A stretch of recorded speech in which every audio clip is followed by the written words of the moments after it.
આમ આદમી પાર્ટીની આ લોકપ્રિયતા છે. રિક્ષાવાળાઓ ખૂબ રસ લઈ રહ્યા છે.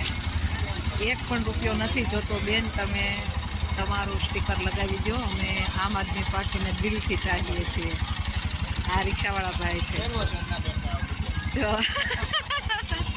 સપોર્ટ કરજો હો ભાઈ આમ આદમી પાર્ટીને.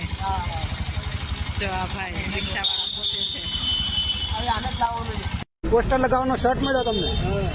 આ રિક્ષા પાછળ પણ આ પોસ્ટર અત્યારે લગાડ્યું. પોસ્ટર લગાડવાનું શું તમને આપે છે? પોસ્ટર લગાડવાનું શું આપે છે? શર્ટ આપે, બતાવો ને સર. સારો છે શર્ટ, એમ રાજી છો? મિત્રો, તમે આ બે રિક્ષાવાળાના તમે આ વિડીયો જોયો અને આ રિક્ષાવાળાના વિડીયો ઉપરથી આ આમ આદમી પાર્ટીના આ નેતા કે આમ આદમી પાર્ટીના નેતુડીઓની વાસ્તવિકતા મારે તમને આજે સમજાવી છે. પેલા વિડીયોમાં તમે જોયું હશે કે આમ આદમી પાર્ટીના નેતા અને આમ આદમી પાર્ટીની આ નેતુડીઓ એક રિક્ષાવાળાને રિક્ષાની પાછળ પોસ્ટરો લગાડી રહ્યા છે અને આમ આદમી પાર્ટીના નેતા અને નેતુડીઓ એનો વિડીયો બનાવીને સોશિયલ મીડિયામાં વાયરલ કરીને એવું કહી રહ્યા છે કે જુઓ જુઓ, આ રિક્ષાવાળાઓ આમ આદમી પાર્ટીનો પ્રચાર કરી રહ્યા છે. આ રિક્ષાવાળાઓ પણ પરિવર્તન લાવવા માંગે છે, પરંતુ આવી આ ખોટી અફવાઓ, આવી ખોટી વાતો કરીને આ ગુજરાતની જનતાને આ આમ આદમી પાર્ટીના નેતાઓ અને આમ આદમી પાર્ટીની નેતુડીઓ એકદમ મૂર્ખ બનાવે છે. તમે બીજો વિડીયો પણ જોયો છે કે જેમાં આમ આદમી પાર્ટીના નેતાઓ પોતાનું પ્રચાર કરવા માટે થઈને પોતાની આમ આદમી પાર્ટીના પોસ્ટરોને રિક્ષાની પાછળ ચોંટાડી રહ્યા છે અને આ રિક્ષામાં પોસ્ટર ચોંટાડવાના બદલામાં આ રિક્ષાવાળાઓને ગિફ્ટો આપી રહ્યા છે. કોઈ શર્ટ આપી રહ્યું છે, કોઈ ટૂથપેસ્ટ આપી રહ્યું છે. અવનવી લોભ લાલચો આપીને પોતાની પાર્ટીની પ્રચાર થાય એના માટે થઈને આ રિક્ષાવાળાઓને ગિફ્ટો આપીને આમ આદમી પાર્ટીના નેતાઓ પોતાના પોસ્ટરો રિક્ષાની પાછળ લગાડી રહ્યા છે.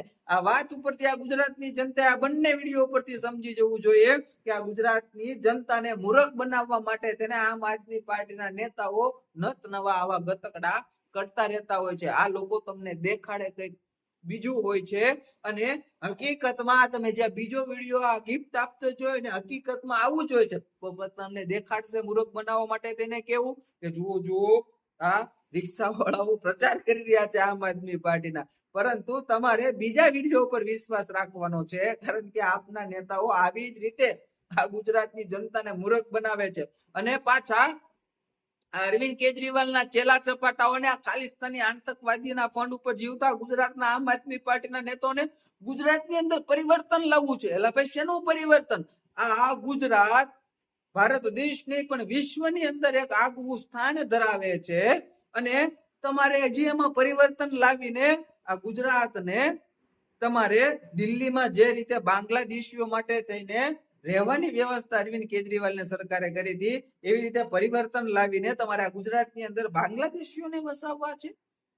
આનાથી વિશેષ તમારે બીજું પરિવર્તન શું લાવવું છે કે જે ગુજરાતને આખા વિશ્વની અંદર એક નામથી ઓળખવામાં આવે છે જે રાજ્યને, અને તમારે જે આમાં પરિવર્તન લાવવું છે. કયું પરિવર્તન તમારે લાવવું છે ભાઈ? તમારે આ ગુજરાતને ખાલિસ્તાની બનાવવું છે? આવી રીતે પરિવર્તન કરવું છે તમારે?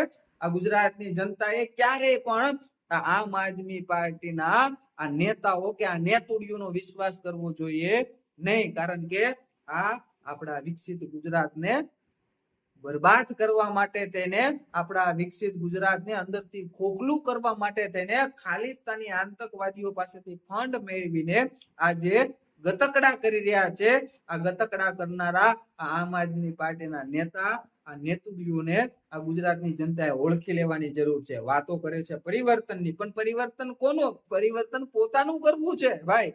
આમ આદમી પાર્ટીના નેતાઓએ આવા કે આ ગુજરાતની જનતા માટે તેને પરિવર્તન કરવા માટે થઈ આપના નેતાઓને કોઈ પણ રસ નથી. આમને તો સ્વાર્થની રાજનીતિ કરવી છે, સત્તા જોઈએ છે, ખુરશી જોઈએ છે. એના માટે તેને નત નવી રીતે ખોટું બોલી બોલીને આ ગુજરાતની જનતાને કઈ રીતે મૂર્ખ બનાવીને મત મેળવી શકાય, બસ આ જ આમના મગજમાં ચાલતું હોય છે.